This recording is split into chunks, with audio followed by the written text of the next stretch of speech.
The hum of the engines is a low thrum against Alex Martin's leather jacket.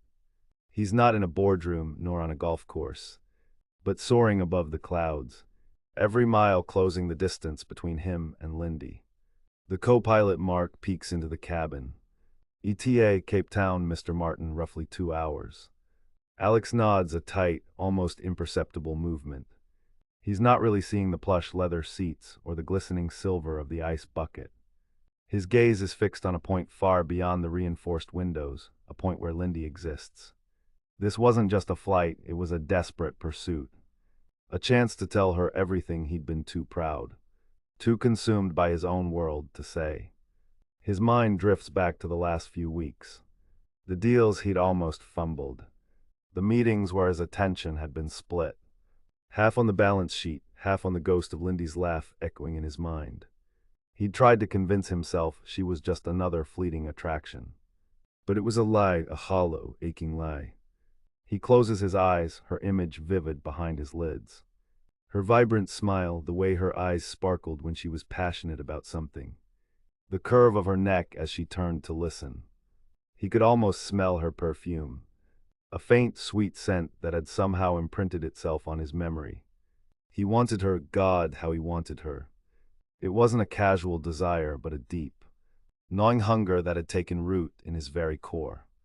It was a need so profound, it had started to unravel the carefully constructed facade of the unshakable Alex Martin. He remembers the way she'd looked at him.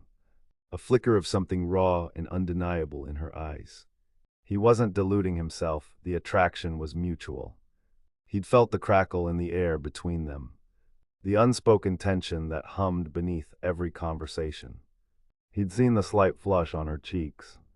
The way her gaze lingered just a second too long. Today he would make his move. No more playing games, no more letting opportunities slip through his fingers. He was done with the pretense. Done with the distraction that had plagued his every waking moment. He would lay it all out, risks be damned. He opens his eyes, a steely resolve hardening his features. He picks up his phone, ignoring the stack of unread emails. He pulls up the flight tracker. Lindy's flight BA-207 was due to land in Cape Town in just under an hour. He was cutting it close. Mark, Alex calls out, his voice sharp, decisive. Mark is back in an instant, sir. Contact air traffic control. I need a priority landing. Get us on the ground the moment we're clear. Understood, Mr. Martin. Mark disappears. And Alex leans back, a muscle working in his jaw. The anticipation is a tangible thing. A knot in his stomach that twists with a mixture of hope and fear. What if she rejected him? What if she chose her husband instead? Leaving him to wallow in the aftermath. The thought is a bitter pill. But he pushes it away. He wouldn't know unless he tried. He pictures the bustling airport. The throngs of people and the sheer improbability of finding her. But he had a plan. He always had a plan.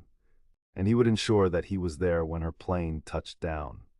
This wasn't just about a chase. It was about reclaiming something he hadn't realized he needed.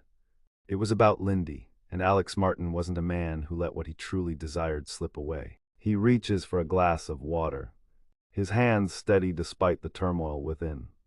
He takes a long sip, the cold liquid doing little to quench the fire in his veins. He had imagined this moment countless times, but now with the engines roaring their descent, it felt overwhelmingly real. He just hoped she felt it too. He hoped she was still waiting for him to make his move. Because he was coming and he wasn't leaving Cape Town until he made her his.